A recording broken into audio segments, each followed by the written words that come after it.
Les aliments que nous consommons, l'air que nous respirons, l'eau que nous buvons,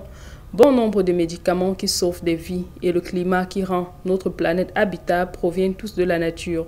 Conscient que la protection et l'amélioration de l'environnement est une question d'importance majeure qui affecte le bien-être des populations et le développement économique à travers le monde, les pays africains se sont fortement mobilisés pour la quête d'un développement durable. Conçu en réponse à une demande au cours du Forum économique mondial, l'édition 2020 de l'indice de performance environnementale s'est récemment exprimée sur les performances environnementales des pays en vue d'accentuer l'amélioration de leur politique de protection des écosystèmes et de la santé humaine. Dans cette optique, et dans l'ensemble des 180 pays retenus dans le monde, 52 pays africains sur la base de 32 indicateurs ont été classés à travers 11 catégories. Ainsi, selon les concepteurs de cet index, les pays avec les meilleurs classements manifestent généralement des engagements de longue durée et développent des programmes soigneusement construits qui protègent la santé publique, conservent les ressources naturelles et réduisent l'émission des gaz à effet de serre. Par contre, les scores les plus bas du classement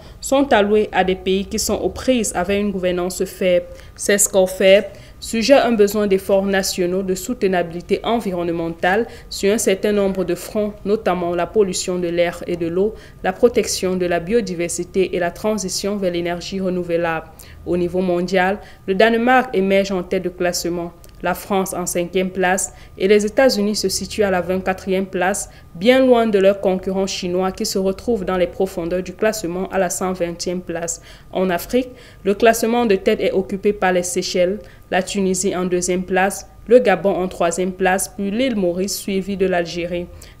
La palme revient toutefois aux pays d'Afrique du Nord, dont Tunisie, Algérie, Égypte et Maroc, dans le top 10 africain de ce classement. Les plus mauvais scores du continent seraient attribués à la Côte d'Ivoire, à la Sierra Leone et au Libéria. Bien que le rapport précise que les résultats basés sur les données de 2019 ne prennent pas en compte les impacts d'événements récents comme les incendies de la forêt amazonienne, les incendies en Australie ou la pandémie de Covid-19, il y a tout de même lieu de s'interroger sur le but de ces classements dans lesquels la plupart des pays africains, à l'exception de ceux du Nord, apparaissent toujours comme des dénis.